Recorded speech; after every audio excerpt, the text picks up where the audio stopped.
খেলা মানেই জয় পরাজয়, জয় পরাজয় থাকবে, একজন হাসবে, একজন কাঁদবে। এটাই বাস্তবতা।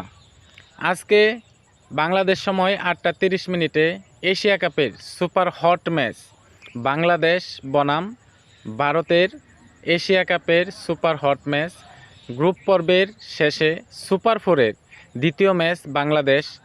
এখন পর্যন্ত বাংলাদেশ একটি ম্যাচ খেলে শ্রীলঙ্কার বিপক্ষে একটি ম্যাচে জয় পেয়েছে এবং অপরপক্ষে ভারত পাকিস্তানের বিপক্ষে সুপার ফোরের প্রথম ম্যাচে পাকিস্তানকে হারিয়েছে।